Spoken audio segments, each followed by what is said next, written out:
O mes čia dabar rašinėjom, ar ne? Įrašinėjom. Aš kai pažiūrėjau jūsų tuos reelsus, tai man tai patiko. Manau, kad mus žiūri tikrai smart people. Gerai, Dominikai, galim? Pasiruošę?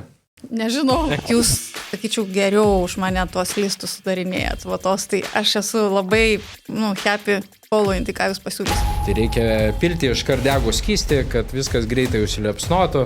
Tai iš karto dėmesio į ekraną. Tai, ką jinai turi Aspergerio sindromas. Labiausiai ant ko kabinasi melagiai, visokio plauko melagiai, kalbant apie jūsų asmenį, tai yra, aišku, Aspergerio sindromas. Jinai yra ligota ir ją pasiėmė šitam darbui. Kodėl jūs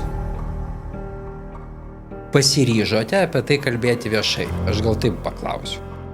Aš labai blogai meluoju. Ir čia, kai ligotą žmogų realiai paskiria vadovauti tokiu momentu. Tas žingsnis viešumo, sunkus jis buvo, sudėtingas? Taip labai. Ir dabar nežinau, ar aš jį dar kartą daryčiau. Putinas yra beprotis. Aš, pavyzdžiui, taip negalvoju. Kiek tokių žmonių su vata apvyniotom smegenim mes turim savo valstybei. Tiekėjai jūs įvardina kaip taikos generolą dabar. Man labai malonu ir aš didžiuojuosi to. Kaip negražu. Mažiau tankų finansuosim Ruskynę. Jėzus Marija, einam, paverksim dar kartą. Ar neverta būtų sudeginti Lietuvos kariuomenės generolo laipsnį? Nemėgstu dramatiškų pareiškimų. Matome tik ledkalnio viršūnę.